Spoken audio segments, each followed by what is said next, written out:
Okay, so hello everyone, and welcome to Retention Chronicles. Super excited for our guest today, Stephanie. I should have asked you this before we got on the call, but do you prefer Stephanie or Steph?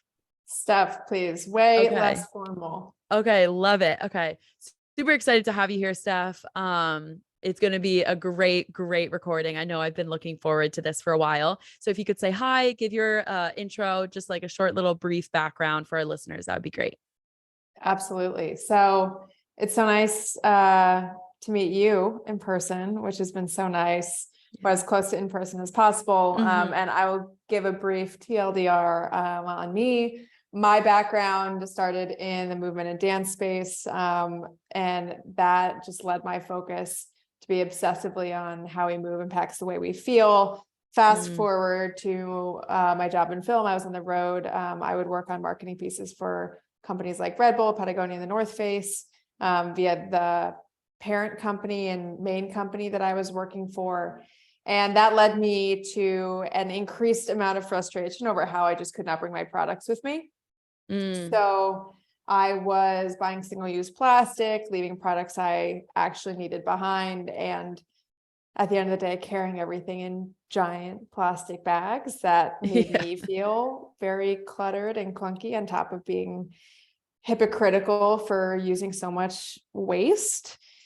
And all of this really came to a head with the realization that my routines were just a few of the many routines that were out there. So I was on the road and I would talk to parents who had to pack for their kids, but also had an amazing sense of style and didn't want to give that up just because they had to spend a lot of time getting organized, right? Or how people bring their medication with them or organize their kitchen. So the idea of routines at home that we wish we could do better and also wish we could bring on the go with us really became my focal point.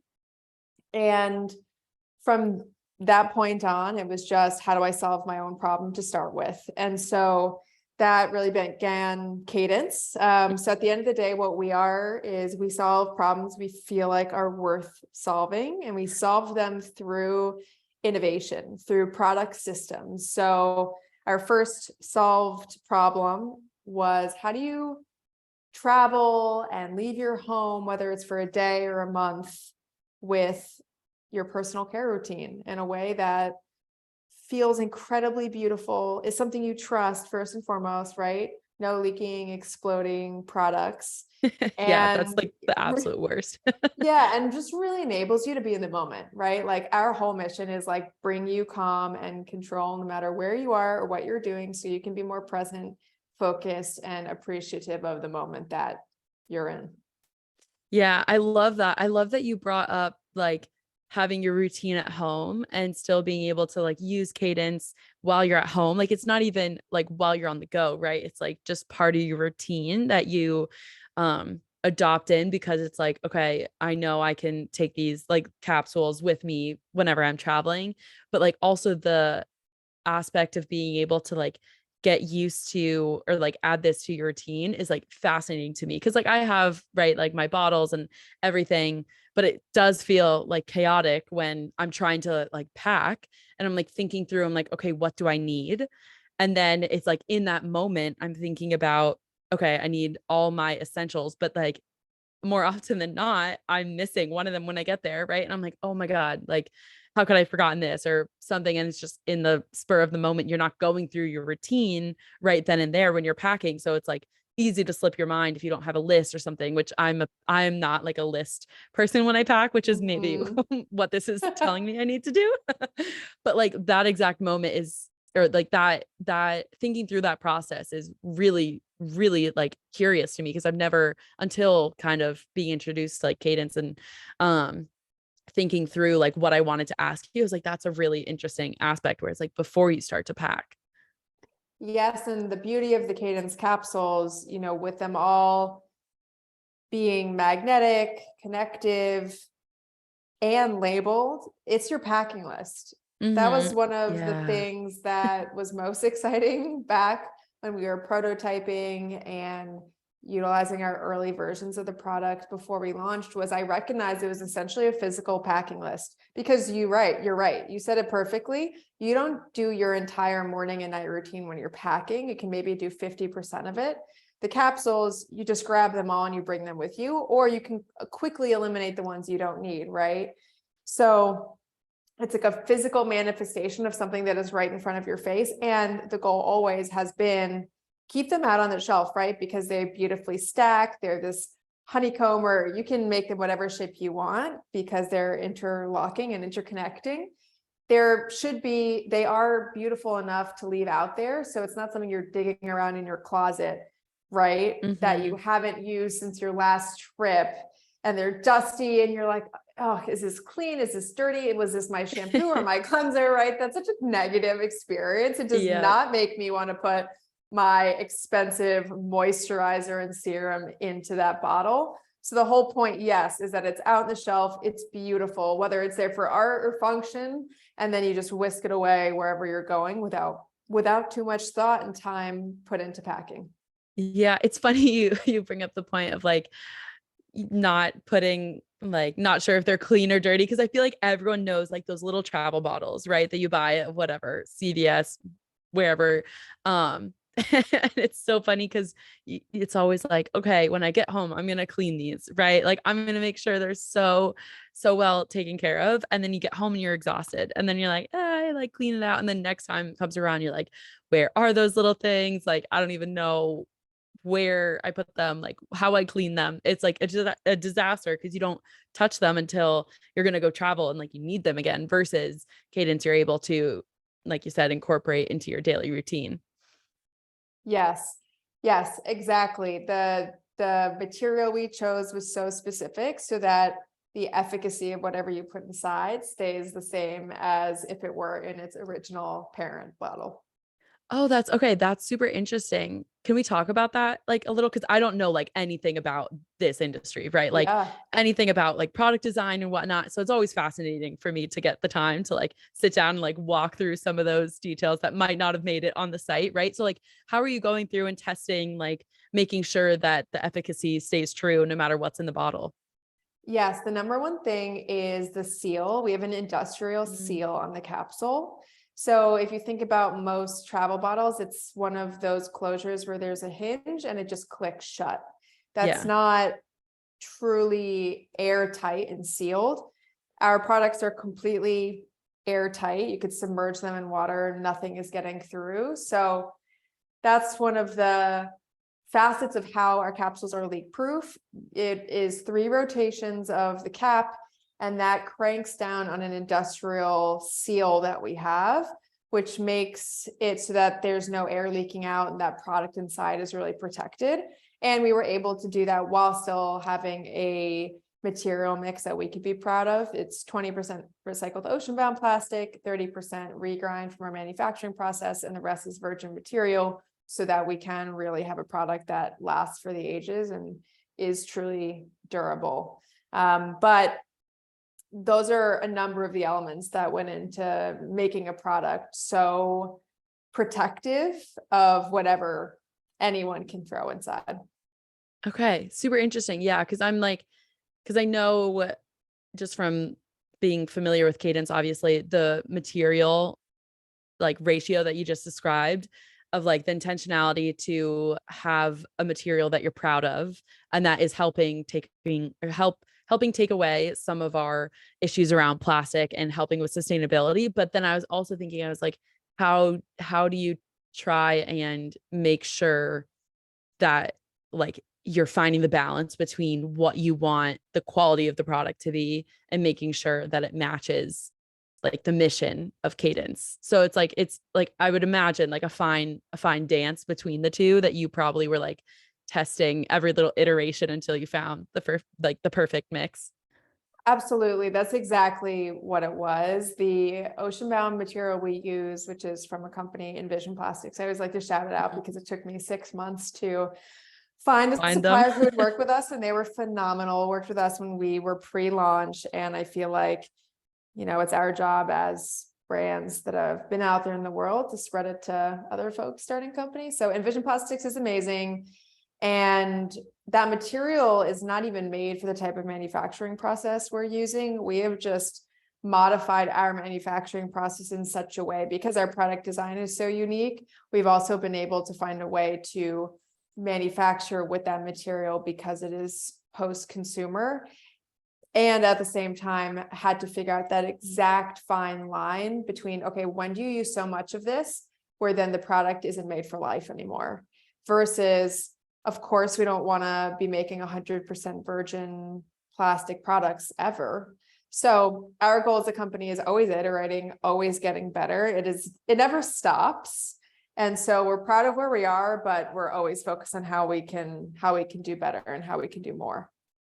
Yeah, I think that's really admirable. And I think that comes through in your branding, which I want to talk about a little bit later. But before we do, while we're talking about product iteration, for anyone that hasn't seen the capsules, like you have this little like clickable like label that you can put on the top. And we kind of referenced it earlier, but I realized I was like, if someone hasn't seen Cadence, they might not be able to track. So like you can like swap out the little tiles on top.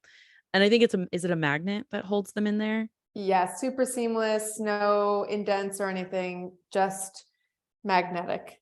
Yes. So how was like that process in terms of like making sure that the seal and the plastic and every other component works well with like now this added magnet and label? And was that part of like the original like thought process? Because I feel like that's something that's like so unique. Like usually it's just like a label, right? It's already pre-printed, like you can't switch them out.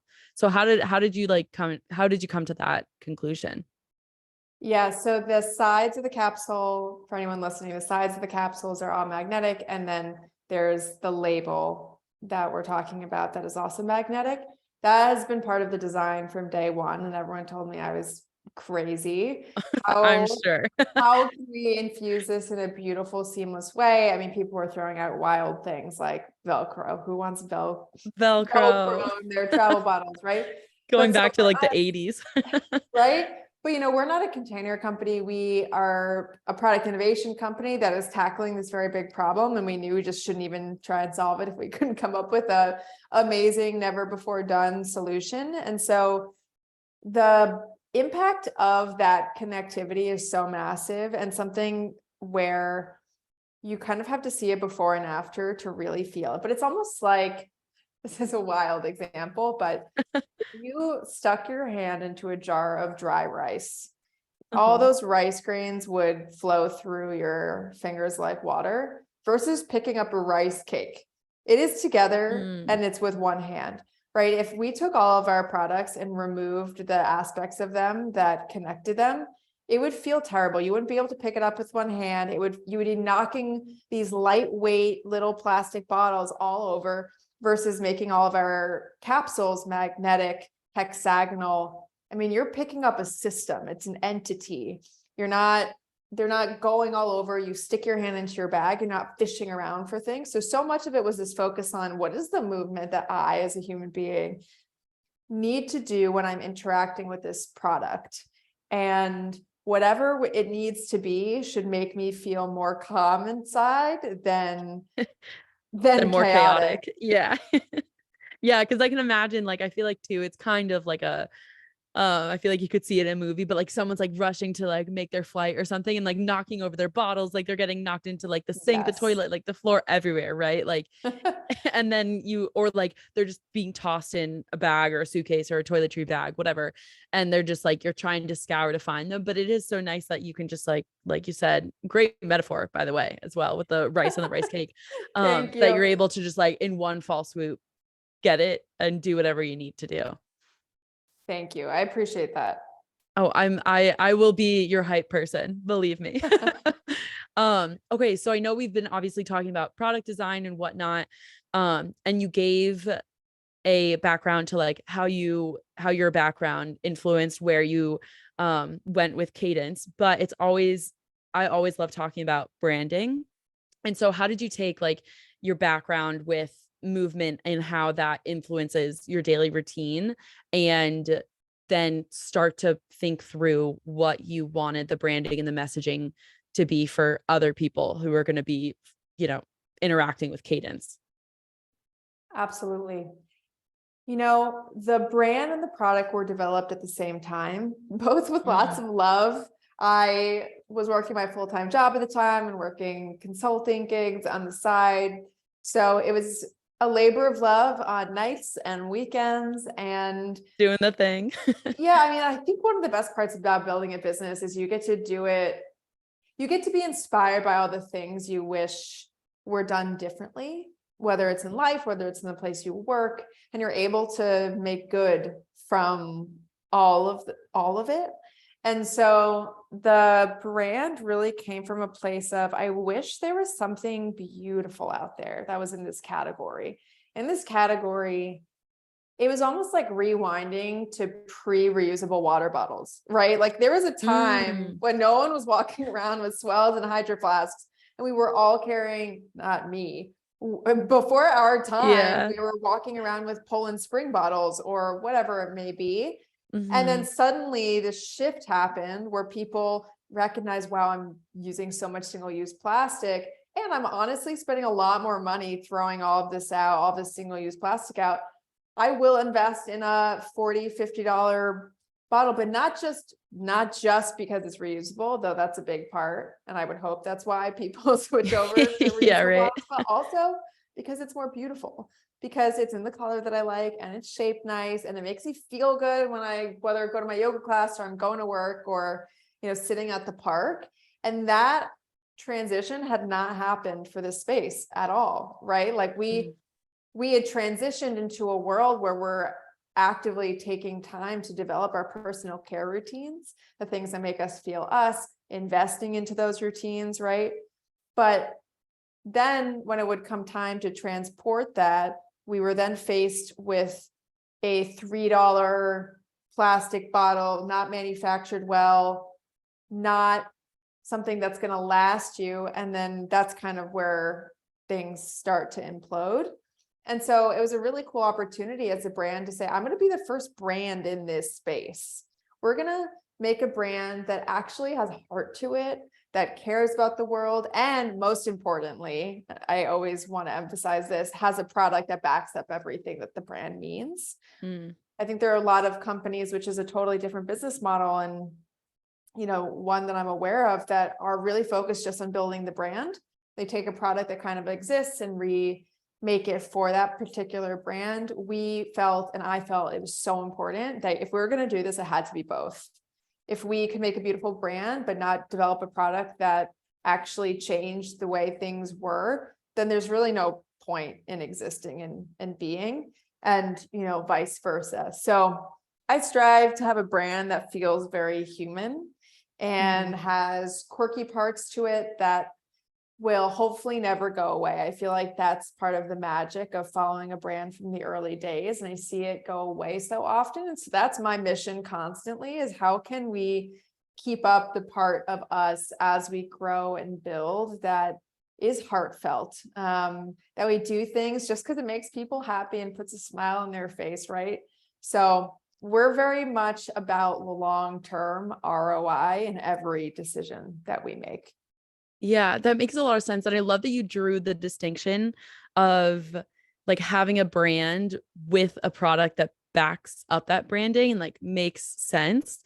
Um, and I'm curious to if you off the top of your head, like what would you say is like the quirkiest thing that Cadence does? Like I'm just curious because you're talking about that.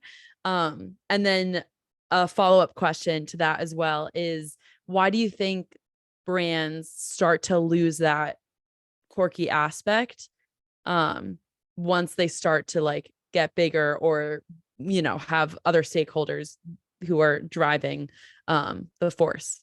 So two-parter for you. Okay. Great question. You know, for us, it's probably, and this isn't too quirky, but we like showing the behind the scenes of our team in Mm, our different little hubs. We have a tiny innovation center in Montana. We have an innovation center in Brooklyn. And then we have a fulfillment center in upstate New York. So it's everything from, you know, the basketball court in our fulfillment center or our so ping fun. pong table, you know, to our development process, which, you know, we get pretty fun with on the design side. So I love it when I see the people behind the brand, but not in an overly curated way. Like, I just want to know, like, what's the What are they energy doing? like in the office? Yeah, what, like, I just want to know there's thought going into the things I'm buying. And so that's why we like putting our BTS out there, because we're not like outsourcing the design to someone else. We are here till 11 p.m. on a Friday because we're so excited and into obsessing over this one small detail of the product we're making. So Hmm. BTS, though, I wouldn't say that's too quirky, but I love it. But it's And so fun. then Yeah. and then the second part of your question was, why do brands lose that like feeling of loyalty from Hmm. customers? I think it's because, well, probably unpopular opinion, but I think it's a compounding impact of decisions made early on. For Mm. example, we have been really careful with what investment we've taken. Most of our investment is from boutique firms, the right folks, and a majority of founders. So people who are invested in building something different versus, of course, there are firms out there who, and it's their business model. It's truly not negative, but you go into it knowing that these folks want their money back in 5 years. Mm. That's not how, that means you cannot make decisions that are going to make an impact 7.5, 9, 10 years down the line, because that's not what you're building for. You're Yeah. building for an immediate, fast exit. That's not to say that companies cannot, build a great brand and have an incredible business prospect. I mean, not at all, but it's about what the expectation is. Is it about having a really successful exit while also making sure you're doing it with the right company at the right time and with the right investors? I mean, it's all, of course, not black and white, but I think brands lose it because you stop doing the thing that's going to buy that long-term experience, right? Like Mm. we are so conscious of that. What is that? At New Year's, that non-alcoholic spritz drink. What is that called? Oh, Martinelli's. oh, there. Yeah. Martinelli's for years had a beautiful tinfoil wrapper, like a traditional champagne bottle. Hmm. It's iconic. It's like what makes you feel like you're drinking this non-alcoholic apple Right. juice, but it makes it feel It's an special. experience. Yeah. It's like Yes, part of why you want to get champagne, honestly. exactly. And they removed it, right? Because it cost a little bit more. It's more sense towards your cost of goods. But like, what is Martinelli's without that? You like that my moment of joy is removed. Yeah. So it's things like that brands do, and they're so focused on the immediate bottom line that removes the feeling of care Mm. that someone would have. There are very few brands that I've followed from the beginning that I still have heart for now. And it's all because of decisions and reasons like that. To end on a positive note to this answer, I like brands like Patagonia do it right, because I Mhm. know that they are constantly investing in being better, both for product and for the world. I am like, you will take all my money. I will always go to you, even though you are a large brand and corporation, because I know that you're constantly working on yourself. But I actually believe you in what you're saying versus the opposite, which happens to a lot of brands.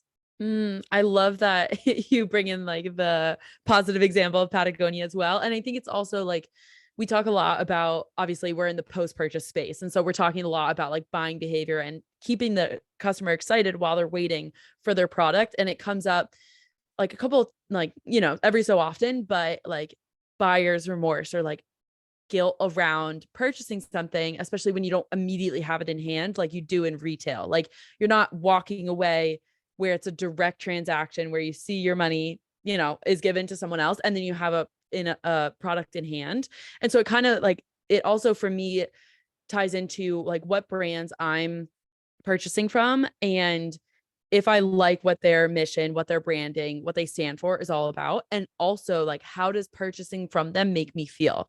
And if it makes me feel good, then obviously it's a better customer experience and I'm more likely to go back, but it just simply feels good. Like that's a point enough for me to go back. Like you can dive into the psychology of it all, and that's what my background was in. So like I'm always fascinated by that. Yeah.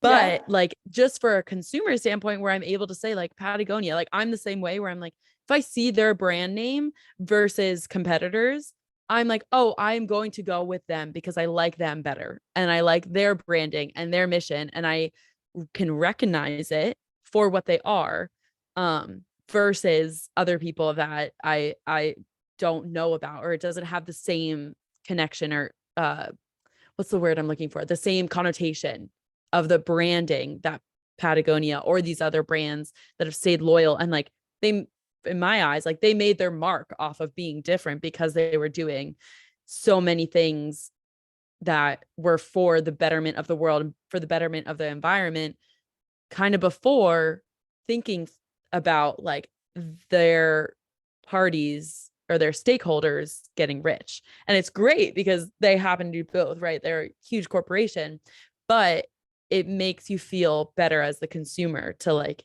have that narrative in your head rather than, you know, like fast fashion or things that are not helping our world but really hindering it. Mm. Yes, exactly. You can build a great business that is a fundamentally strong, excellent business, and at the same time doing it in a way that's better for the world and keeps your promises. That's the hardest trio in the world, but one that we are constantly aiming for. Yeah. And it to me, at least from an outsider perspective, it seems like you all are able to do that, like you said, because you made those decisions early on that enable you later to still stay true to your branding. But I also feel like because you specifically, you're aware of that and like have seen other brands go through that, you know, as a founder to like protect against it as well, right? Where you're able to bring in your own experience from the brands that you follow or the brands that you like or the brands that you've seen and be like, I know that it's really important for me not to do that. And like it's a different business model, right? Like you said, but it's not the model that I want to work with Cadence. Absolutely. And it really takes the whole team to do that, right? It starts with the founder, but I'm very lucky to have the team that I do, especially in areas that are all about efficiency, right? I am Mm. so lucky that we have the ops team that we do. They are constantly running with our design team, going above and beyond. I mean, the things I ask them to do, we have a big launch coming up. Ooh. And the things that I've asked them to do, they look at me on Zoom like I have 5 heads. And I'm like, but imagine how good it's going to feel when someone gets this. And they know it, they feel it. Yeah. And they're like, all right, we're going to make it happen. But again, it is all because of having people who are excited to build differently while also making it as efficient as possible. Mm-hmm. But having folks who can go, okay, I understand the nuance of all of this, and we're going to have fun while building it. Yeah. That I love that you brought that other piece in, that other side, because obviously you want to have efficiency, and having a great team to lead and guide you through that is everything, right? Like I I love also that you told the story of like they're like, what do you want us to do? But that's so relatable because you're like, I know you can feel it too, and like you can feel the difference that'll make. That's exciting. Yeah, I mean, if we're thinking about efficiency, right? Like all of our products are custom. We Mhm. can't pre-pack anything. Oh Most yeah. people buy our Build Your 6 or Build Your 12 on our website. That is completely custom picking and packing and lasering and engraving of all of the labels that people choose, right?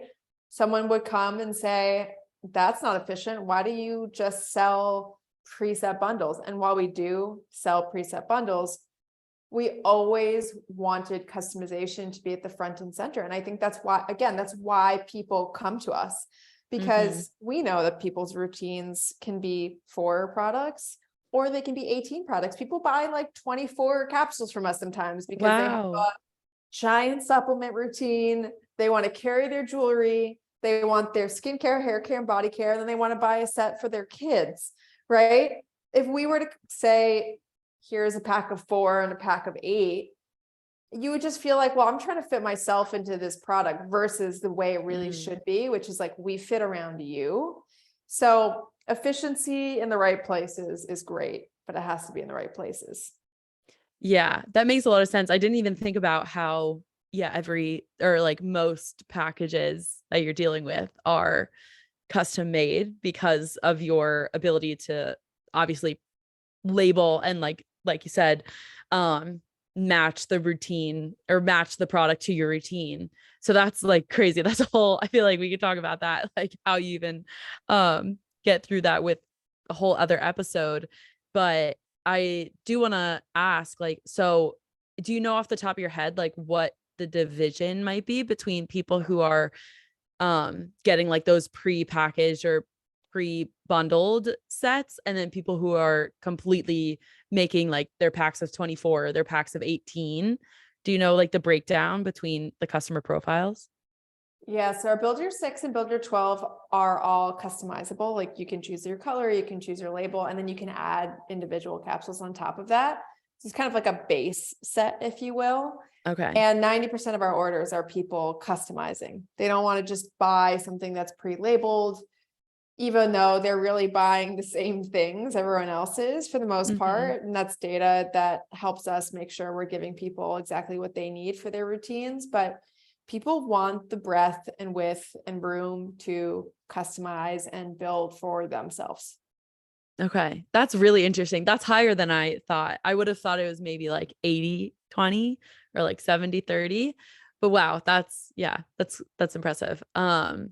Okay, so we've been talking a lot about branding and just honestly like everything under the sun, I feel like. But I want to talk about like social media marketing strategy because you guys have a huge following. So can you walk us through, how you and your team are approaching, like you have your branding, how are you sharing it with the world?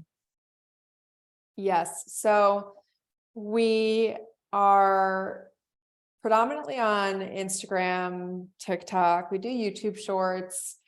It's where we've spent the majority of our focus. We also, are constantly building a really heartfelt and robust community. The data we have, most folks hear about us from word of mouth first and paid media second, which is something we're proud of. That's awesome. And thank you.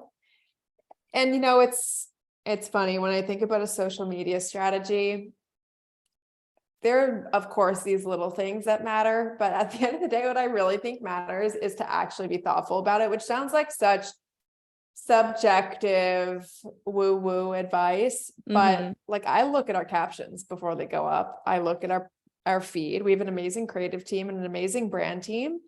But I think a founder's job a lot of the time is to be that set of eyes that pushes everyone and everything a little bit, right? Does it actually feel good?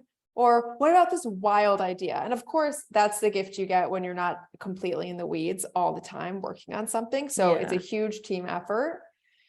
But I look at it and I feel like you can tell. Like I can tell when I land on an Instagram page and I'm like, wow, like this was really thoughtfully put together and I'm really invested into this brand and product, versus when you see something and you're like, there's just something missing. It's like when you meet a person, right? And you have an immediate warmth and connection to them versus someone who they're not a bad person. They're maybe just not your person, or they're busy or they're distracted, right? You can tell when someone's busy and distracted. I feel like it's the same thing for social media and all marketing. I'll see a subject line that our amazing copywriter has written and I'll be like, what about just tweaking this a little bit? Or I feel like this feels a little bit too like we're marketing to someone. Would we really say that? So I feel like the trick is actually caring and not being afraid to spend the time to get it right.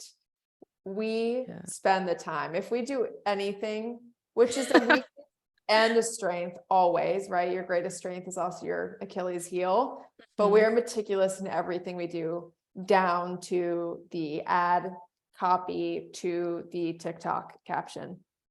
Okay, I love that. Yeah, it could be a double-edged sword for sure.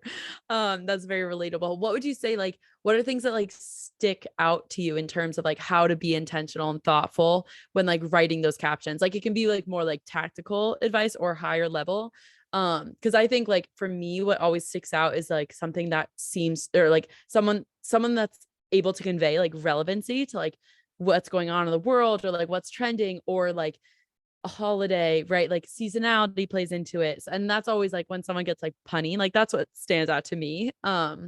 Of like someone being like, oh, like you were able to like think through this and just be like a little something extra, just like to catch your eye. So what kind of like catches your eye when you're going through a feed? Mm. I think, of course, the product first and foremost, right? If it's a product I'm not interested in, I'm not going to spend a lot of Mm. time on it. I think product is usually the answer to a lot of my questions about marketing.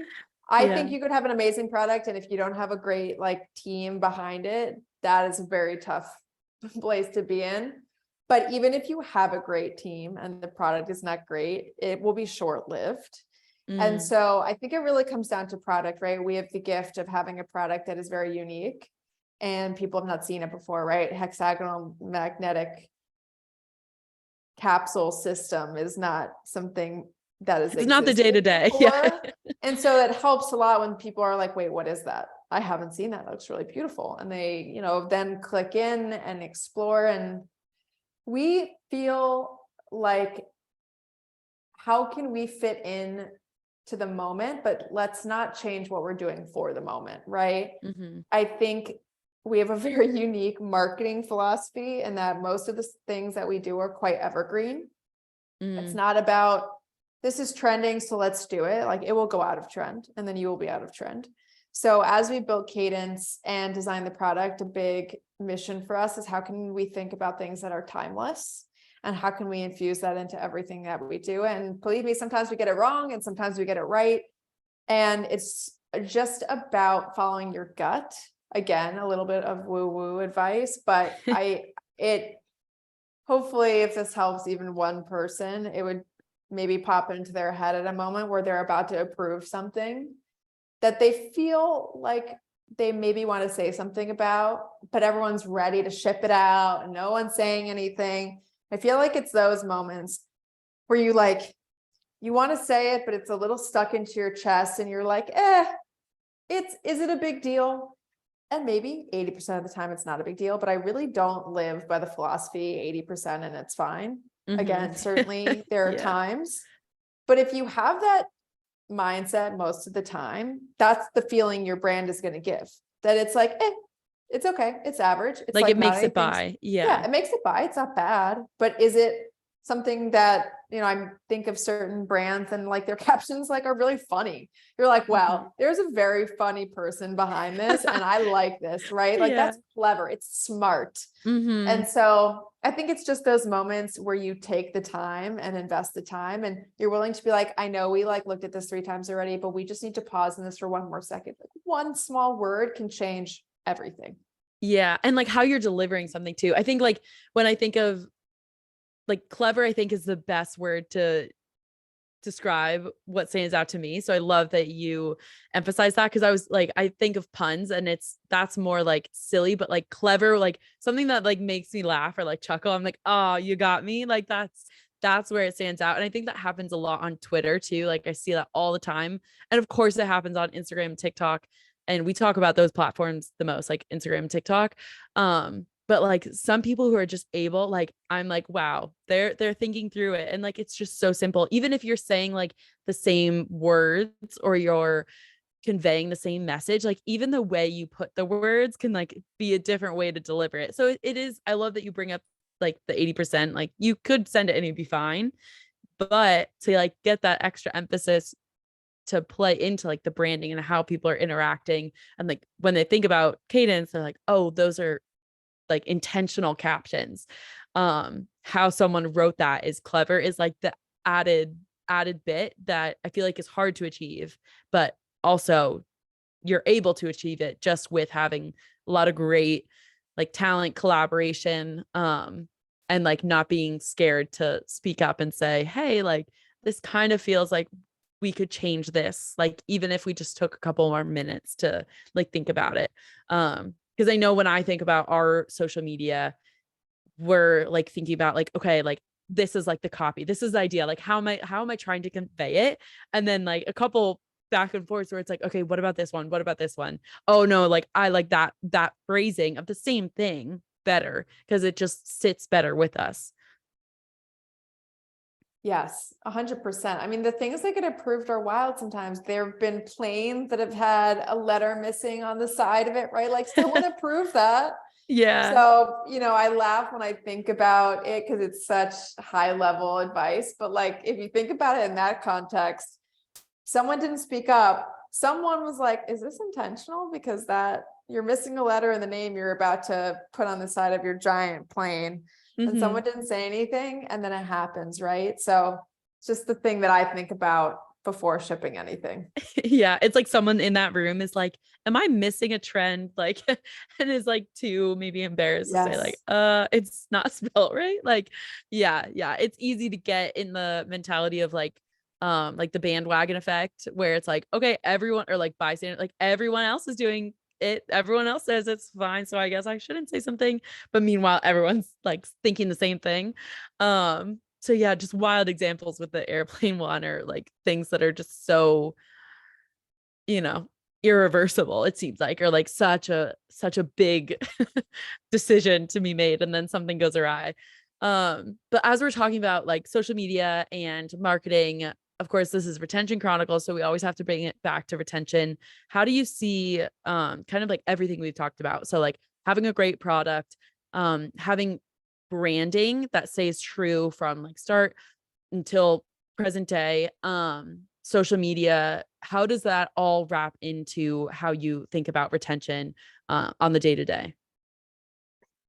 Yeah, absolutely. I feel like it's a perfect lead in because retention is best incurred by folks who fall in love with what's in their hands Mm-hmm. and with every touch point and interaction that they've had, right? From the web experience, no, actually, from the first ad they saw to the email that they got that felt kind of heartfelt, and then to the web experience that felt truly beautiful and genuine, the checkout experience, the email journey, keeping them in the loop along the way as their product is being sent to them, to the packaging experience, and of course, then the product in hand. To me, every moment, every investment in something quirky or extra or heartfelt adds a dollar to the loyalty bucket, right? Every time someone's order gets messed up by, I don't know, whatever shipping provider we're using, because it is life and things happen, do we get back to them in a week, or no, we get back to them in 12 hours. We say, even though this wasn't our fault, like we're going to figure out how to make this right with you. Oh my God, you have your honeymoon tomorrow. All right, we're going to Uber this to your apartment in New York. And we're going to make sure you're on that plane with these products that are going to make you feel more calm and happy ASAP, right?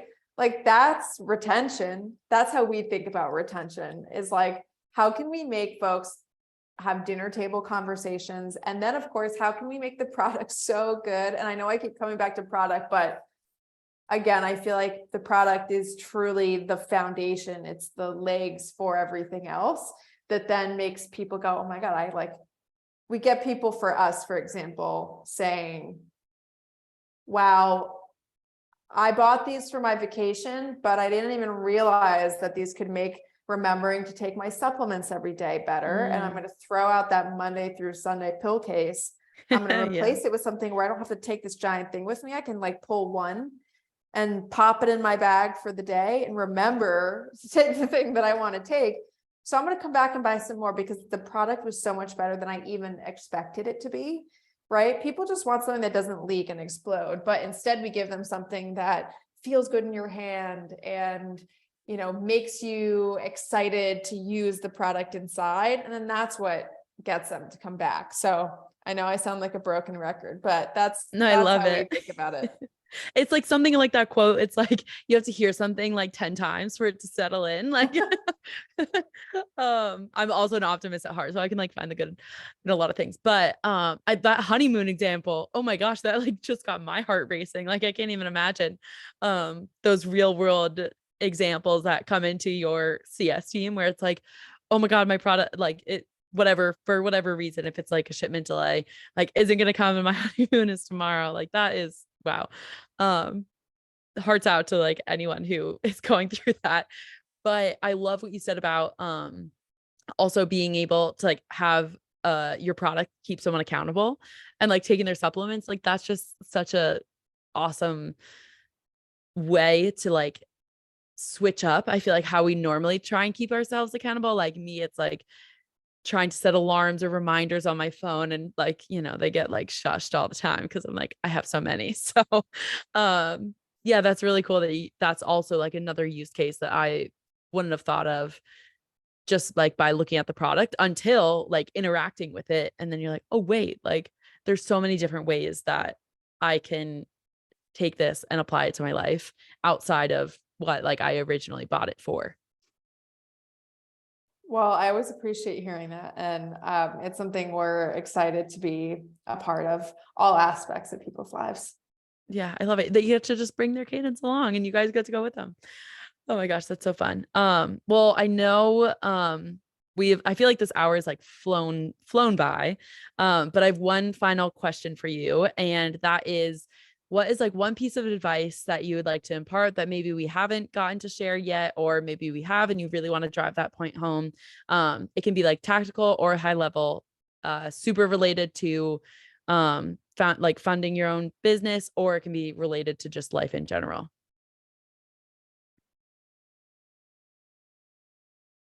I'm It's a thinking, I want heavy to give you a hitter. good one. Give me something I haven't heard. No.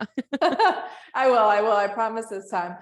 What I will say is one of the biggest things that our team has been excited about is the way we've structured our days. My background too is in psych. I was a psych major back in the day, and I did my thesis on flow, the state of flow in Okay. Oh extreme my gosh. athletes, but how to then take that state into regular everyday life. So I'm a bit maniacal about making sure our team has time to actually do the thing that A, they love doing, B, they're really good at, and C, they're here to do. I think it's really easy to get into this like meetings sprinkled throughout the day, meetings that could be half the time and done over email instead, right? So we do no meeting Mondays, no meeting Fridays, and deep work time every day from whatever time people start working to 12 or 1 p.m. We're a remote team. So we have some night owls on our team, some morning birds. So whenever someone chooses to begin, really we all have different Slack emojis and statuses, which is a very fun part of it. That's so fun. It'll be like, call us if it's an emergency, otherwise deep work until 1 p.m. And it's been hard. At first, the team was not bought in. I had to push our leadership team on this one. I was like, promise you will be happy with it. And it really helps make sure when we do have meetings, everyone's prepared, setting things ahead of time. And we're excited to talk. I love our team is incredible. We have such amazing human beings on our team, and I think we all get excited to chat, but it makes it even more exciting to connect because it feels very intentional. Yeah, I love that. That isn't something I've heard yet. And I said that only like other guests, not with you. I will always hear anything.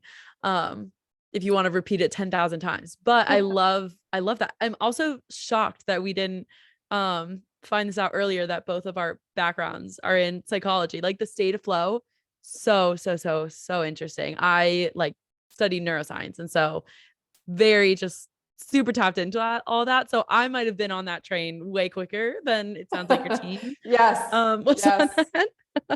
But I might have to take like the Slack emojis to our team because I love that. Oh my gosh, that is so fun. Yeah, I did not know those fun Slack emojis existed until recently, and we have so much fun with it as a team. Those wild, wild emojis you can upload to Slack. We have the best time with them, and it really helps add to the camaraderie over Zoom since we don't get the pleasure of being together all the time. Yeah, it just elevates, right? I love Slack so much. Like, oh, I could go on a whole other rant about that and just like reacting to things and editing messages and whatnot. So I love that. And I hope other people start to just have all those animals next to their names and whatnot. But this has been so, so, so wonderful to chat with you, Steph. Thank you for taking the time out of your schedule to come share your expertise and really just like be able to impart your knowledge, your learnings with our listeners. Cause it makes my day to have these conversations. So thank you. Oh, of course. Well, thanks so much for having me. This was a really fun conversation, a great way to begin to close out Friday. Oh, I'm so excited to hear that. That makes my day.